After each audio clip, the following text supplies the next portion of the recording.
یہی وہ کتاب تھی جس سے یورپ نے پہلی بار الجبر کو بطور نظام پڑھا۔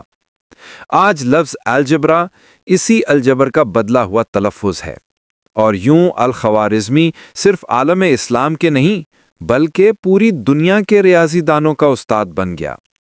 آج کی دنیا اور الجبرا، آج کوئی انجینئر ہو یا سائنٹسٹ، کوئی کمپیوٹر پروگرامر ہو یا مالیاتی ماہر، سب الجبر کے اصولوں پر کام کرتے ہیں۔ یہ وہ علم ہے جو space science, artificial intelligence, data analysis اور فزکس کے قوانین میں بنیادی حیثیت رکھتا ہے، اور اس کی بنیاد رکھی تھی ایک ایسے شخص نے جس نے بغداد کی گلیوں سے نکل کر پوری دنیا کو سیکھنے کا نیا زاویہ دیا۔ نتیجہ، نامعلوم کو جاننے کا ہنر۔ الخوارزمی نے ہمیں سکھایا کہ علم وہی ہے جو اندھیرے کو روشنی میں بدلے۔ اس نے ایکس کو صرف ایک حرف نہیں بنایا بلکہ سوال پوچھنے کا حوصلہ بنایا۔ اس کے لیے الجبر صرف ریاضی نہیں تھی بلکہ علم کی وہ کلید تھی جو ہر بند دروازے کو کھول سکتی تھی۔ دوستو، آپ کا پسندیدہ شہر کون سا ہے؟ ہمیں کامنٹس میں ضرور بتائیں۔ علم فلکیات، ستاروں سے آگے جہاں اور بھی ہیں۔ دوستو، آسمان پر چمکتے ستارے، گردش کرتے سیارے اور بدلتے ماہ و سال، ان سب میں ایک نظم، ایک ترتیب چھپی ہوئی تھی، اور یہی ترتیب جاننے کے لیے صدیوں سے انسان فلک کی طرف نظریں اٹھائے کھڑا تھا۔ لیکن ان اجرام فلکی کی زبان کو سمجھنے کا ہنر جس نے سکھایا وہ تھا محمد بن موسیٰ الخوارزمی۔ فلکیات سے شغف، کائنات کے نظم کی تلاش۔ الخوارزمی کا ماننا تھا کائنات ایک کتاب کی مانند ہے اور فلکیات اس کتاب کا پہلا ورق۔ بچپن سے ہی اسے آسمان کے مظاہر، سورج و چاند کی حرکت اور وقت کی پیمائش سے گہری دلچسپی تھی۔ بغداد آنے کے بعد جب وہ بیت الحکمہ سے وابستہ ہوا تو فلکیات کا باقاعدہ مطالعہ شروع کیا اور جلد ہی اس میدان میں بھی ممتاز ہو گیا۔ فلکیاتی نقشے اور جدولیں، ایسٹرونومیکل ٹیبلز۔ الخوارزمی نے کئی اہم فلکیاتی کام کیے جن میں سب سے نمایاں تھیں زیج السندھ و ہند، یعنی astronomical tables based on Indian and Greek sources. یہ زیج ایک مکمل فلکیاتی جدولوں کا مجموعہ تھا جس میں سیاروں کی حرکات، سورج و چاند کے گرہن کے اوقات، قمری و شمسی کیلنڈر، دن و رات کی لمبائی، سمتوں اور زاویوں کی پیمائش شامل تھے۔ یہ جدولیں نہ صرف مسلمانوں کے لیے قبلہ کی سمت معلوم کرنے میں مددگار تھیں بلکہ پوری اسلامی دنیا کے ماہرین فلکیات کے لیے مرکزی حوالہ بن گئیں۔ ہندی، یونانی اور اسلامی علم کا امتزاج۔ الخوارزمی کا کمال یہ تھا کہ اس نے ہندی فلکیاتی نظام، آریہ بھٹا، برہما گپتا وغیرہ، یونانی فلکیات، پٹولمی کی المیجسٹ اور اسلامی مشاہدات تینوں کو یکجا کیا اور ایک نیا جامع فلکیاتی ماڈل پیش کیا۔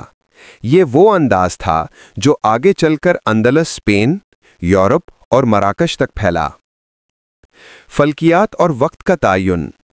الخوارزمی نے وقت کے درست تعین کے لیے شمسی گھڑیاں، سن ڈائلز، فلکی آلات، ایسٹرولیب اور زاویوں کی پیمائش کے آلے ایجاد یا بہتر کیے۔ یہ آلات نہ صرف عبادات، نماز، روزہ، حج کے اوقات کے تعین میں اہم تھے بلکہ سمندری سفر، زرعی کیلنڈر اور فلکیاتی مشاہدات میں بھی ان کا بڑا کردار تھا۔ قبلہ کی سمت، فلکیات کا عملی استعمال۔ اسلامی عبادات میں قبلہ کی سمت کا تعین انتہائی اہم تھا اور پوری دنیا میں مسلمان مختلف مقامات پر آباد تھے۔ الخوارزمی نے فلکیاتی علوم کی مدد سے ایک نیا طریقہ کار وضع کیا جس سے زمین کے کسی بھی مقام سے مکہ کی سمت معلوم کی جا سکتی تھی، اور یہی حساب قبلہ نما کی بنیاد بنا۔ زیج کی مقبولیت اور اثرات۔ زیج السندھ و ہند کی مقبولیت کا اندازہ اس بات سے لگایا جا سکتا ہے کہ اس کا لاطینی ترجمہ یورپ میں کیا گیا اور صدیوں تک اسے نقشہ فلک، اسکائی چارٹ بنانے کے لیے استعمال کیا جاتا رہا۔ اس زیج نے یورپ میں مڈل ایجز کی فلکیات پر گہرا اثر ڈالا۔ اس کے جدولوں کو استعمال کرتے ہوئے یورپی سائنسدانوں نے بعد میں شمسی نظام پر تحقیق کی، یعنی جو ستارے یورپ نے بعد میں دیکھے ان کی روشنی بغداد کی چھتوں سے پہلے چھن کر گزر چکی تھی۔ نتیجہ، فلک سے علم کی روشنی۔ الخوارزمی کے نزدیک فلکیات کوئی نجومی علم نہیں تھا، بلکہ منظم، منطقی اور تجرباتی سائنس تھی۔ اس نے آسمان کے مشاہدات کو ریاضی کے اصولوں سے جوڑا اور بتایا کہ ستارے صرف قسمت نہیں دکھاتے، بلکہ وقت، سمت اور علم کا سراغ بھی دیتے ہیں۔ دوستو، آپ کس عظیم شخصیت پر ویڈیو دیکھنا چاہتے ہیں؟ کامنٹس میں اپنی رائے دیں۔ علم جغرافیہ، زمین کی پیمائش سے نقشہ سازی تک۔ دوستو، کبھی آپ نے نقشہ دیکھ کر کسی جگہ کا راستہ تلاش کیا ہے؟ یا پھر سوچا کہ یہ ممالک، بر اعظم اور سمندر آخر کیسے معلوم ہوئے؟ تو جان لیجئے کہ اس سفر کی بنیاد ایک ایسے مفکر نے رکھی تھی جو نہ صرف فلکیات کا ماہر تھا بلکہ زمین کی پیمائش کا بھی استاد تھا۔ یہ تھے محمد بن موسیٰ الخوارزمی۔ جغرافیہ، زمین کو علم کی آنکھ سے دیکھنا۔ الخوارزمی نے زمین کو صرف ایک ٹھوس سطح کے طور پر نہیں دیکھا، بلکہ ایک ایسا جسم سمجھا جسے ریاضی، فلکیات اور مشاہدے کی مدد سے ماپا جا سکتا ہے۔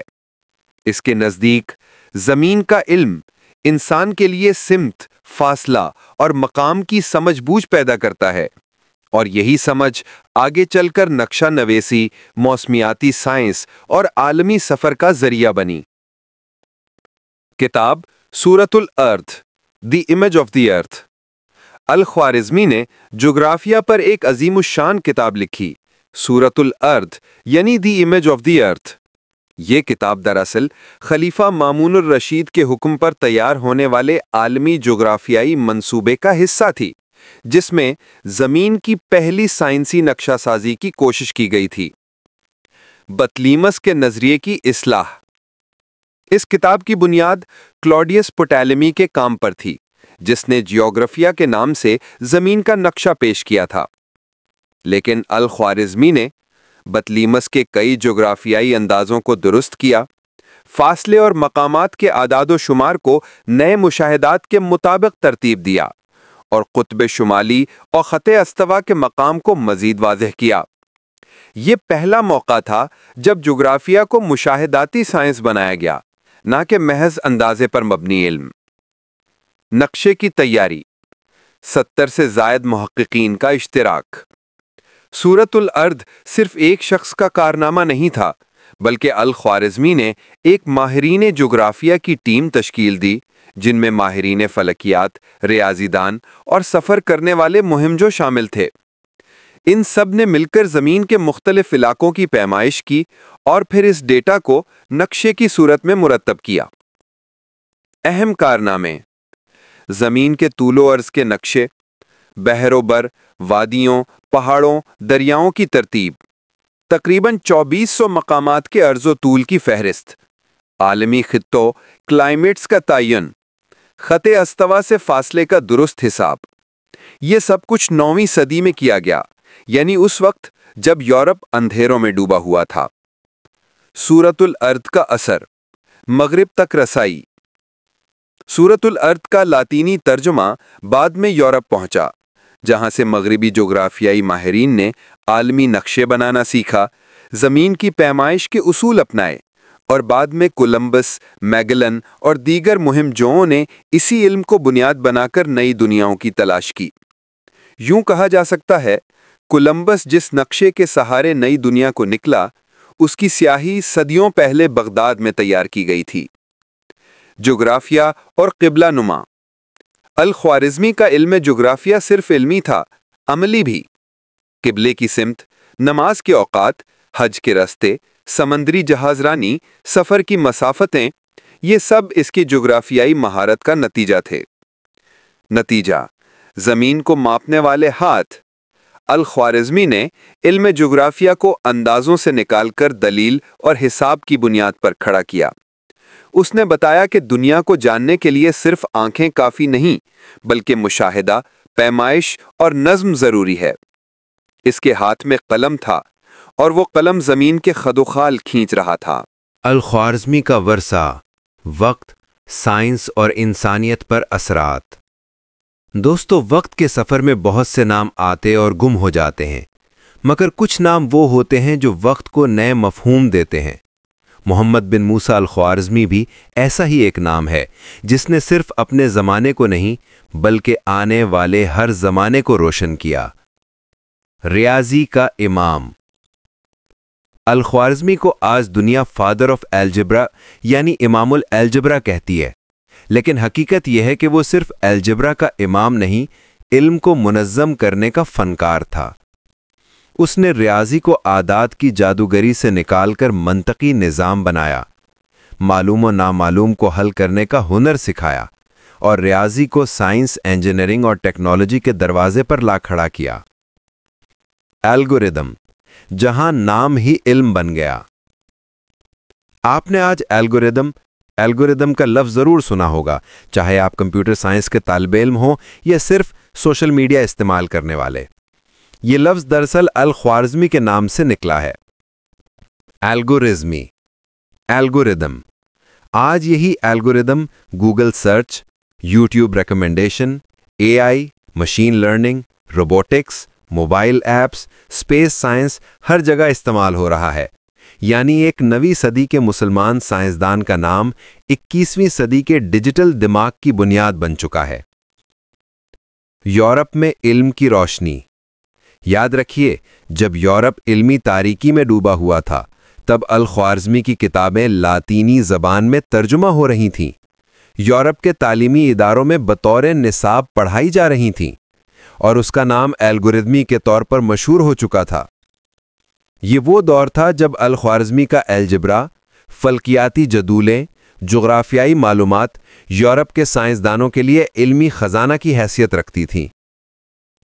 جدید سائنس اور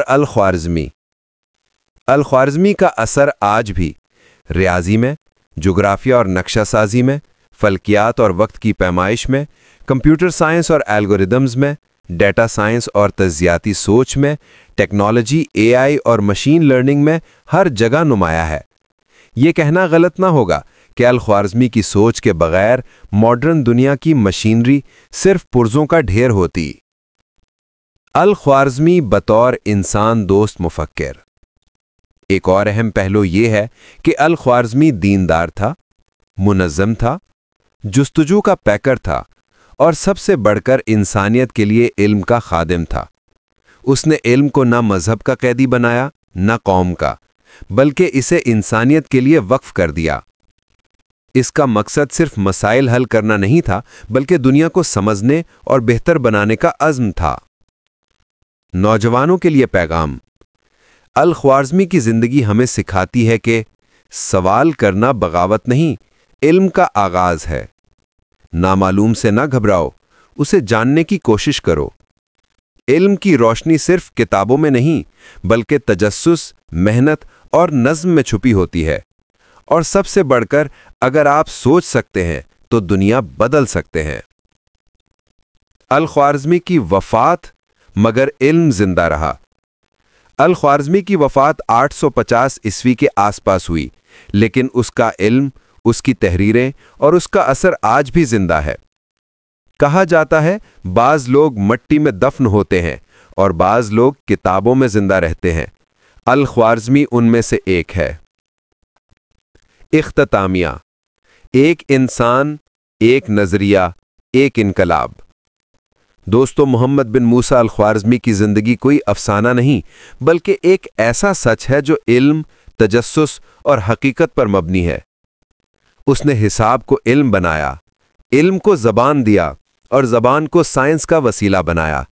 اگر آج ہم سپر کمپیوٹر، اسپیس مشن یا ڈیجیٹل ورلڈ پر فخر کرتے ہیں تو ہمیں یاد رکھنا ہوگا کہ اس عظیم سفر کی پہلی اینٹ الخوارزمی کے ہاتھوں رکھی گئی تھی۔ دوستو، اگر آپ نے ہماری سیریز کے تمام ابواب دیکھے ہیں تو ہم آپ کے علم سے محبت کو سلام پیش کرتے ہیں۔